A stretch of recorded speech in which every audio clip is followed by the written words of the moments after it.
Welcome, imaginary friends, to Recall Rewatch, where I revisit movies from the past. I will challenge myself to recall details of movies that I haven't seen in years. Then I will rewatch the movies, and we can all laugh at just how much I got wrong.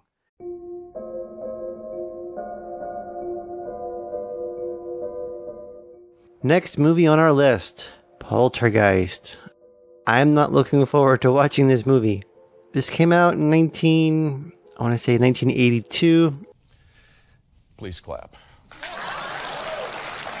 It's a Steven Spielberg movie starring Craig T. Nelson, Jo Beth Williams, and let's see, Zelda Goldberg? No, that's wrong. Zelda Rubinstein? That's wrong. Our next guest is living proof that good things come in small packages from Poltergeist fame, Zelda Rubinstein, who played the medium. Is that the right word for the character you played in there? I don't remember the kids' names, even Carrie Ann.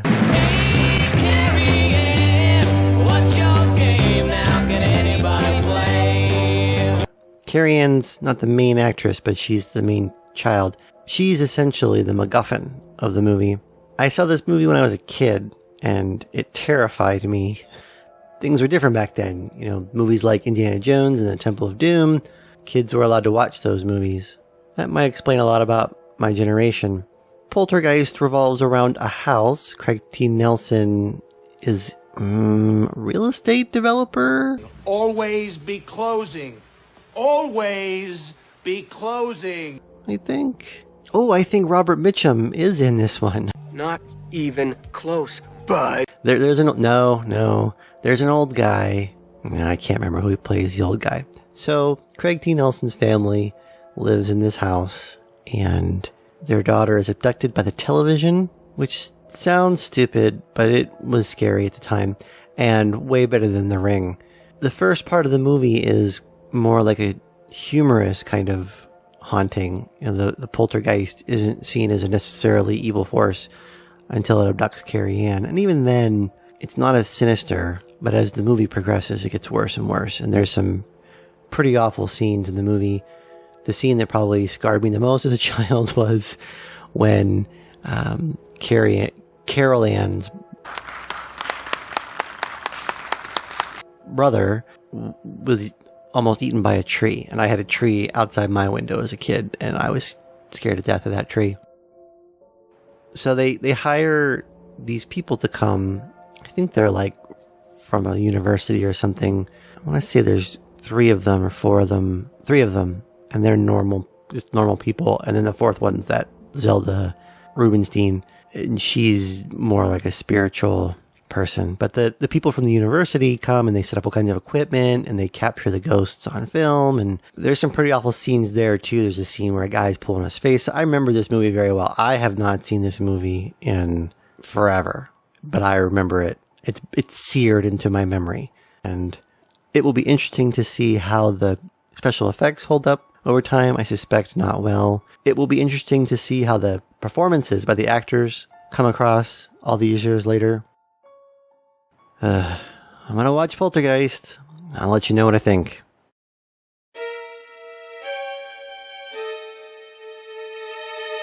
Poltergeist was released in 1982, and it was directed by Tobe Hooper, although there is some disagreement on that fact.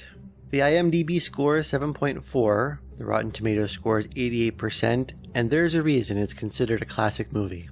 I mentioned that I really wasn't looking forward to rewatching this movie, but I'm glad I did. It's fantastic. It really is deserving of the name classic. There's a certain magic involved in 1980s Spielberg movies. It's not something I can really put my finger on, and it's definitely missing from his newer movies. He whatever ability he had to make these movies, I believe he has since lost.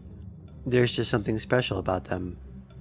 This movie stars Jo Beth Williams, Craig T. Nelson, Beatrice Straight plays Dr. Lush. I guess she was a stage actress. She's very good. Dominique Dunn, Oliver Robbins, Heather O'Rourke are the 3 kids. Zelda Rubinstein plays Tangina, who ultimately comes and helps them retrieve Carol Ann. And James Karen is the old guy who plays Mr. Teague. Some points of interest I wanted to note. I think this movie has one of the most classic lines of all time. I found it interesting that static on a TV plays such a prominent role. You gotta wonder if kids today even understand the concept of why there would be static on a television. I also found it interesting how your memory changes things. They say that eyewitness accounts are incredibly unreliable. I would have put a lot of money on the end of the movie. Joe Beth Williams' shirt was green. I was sure it was green. And as I was rewatching the movie, it's orange. I'd have lost that bet.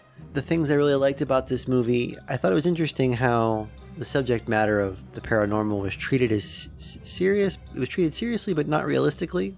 Kind of in the same way that Ghostbusters, even though that was a comedy. Back off, man. I'm a scientist. I like this shot of Robbie's Star Wars figures in his room. I thought Joe Beth Williams really committed to this slap. I like the way they made Craig T. Nelson look more and more haggard as the movie went on. But this was a cool shot of the three scientists, and I loved this line by Zelda Rubinstein.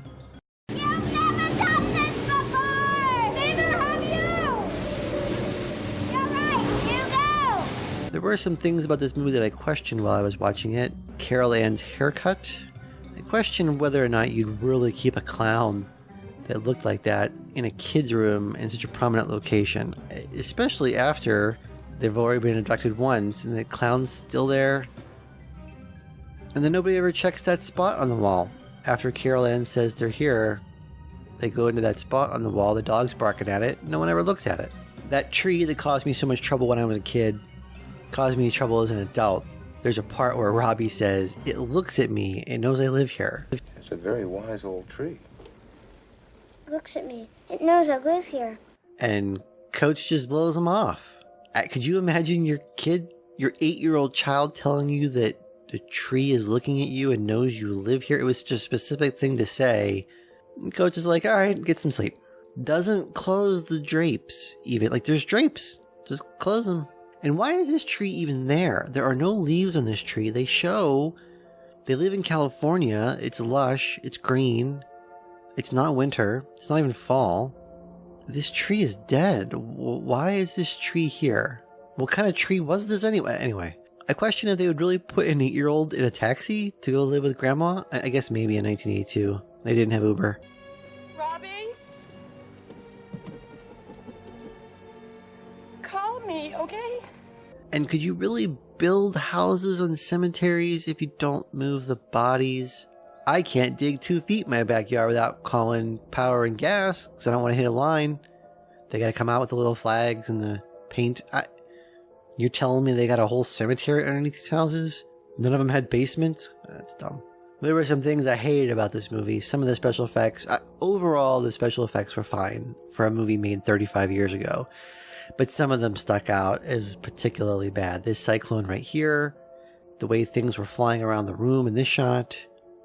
And that scene where the guy pulls his face off, that it troubled me as a kid, but watching it now, it's so terrible. It's so bad it doesn't fit with the rest of the movie. The movie is a very serious vibe, and most of the special effects are reasonably subtle. They have an ethereal quality to them, and this was just horror schlock that didn't fit. Something else about this guy that I didn't like was the way he dumped these Cheetos out of this bag. There would be Cheeto dust everywhere. Never licks his fingers. And then what's he going to do? Fry this steak at 2 o'clock in the morning?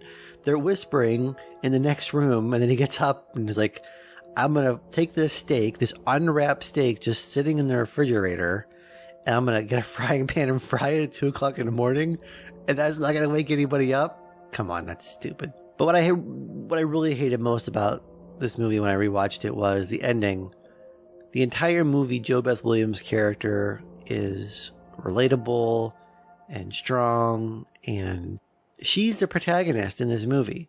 She gets top billing, and she deserves it. And at the end of the movie, they turn her into your garden variety horror movie bimbo, and it's so stupid and insulting, and it really bothered me a lot.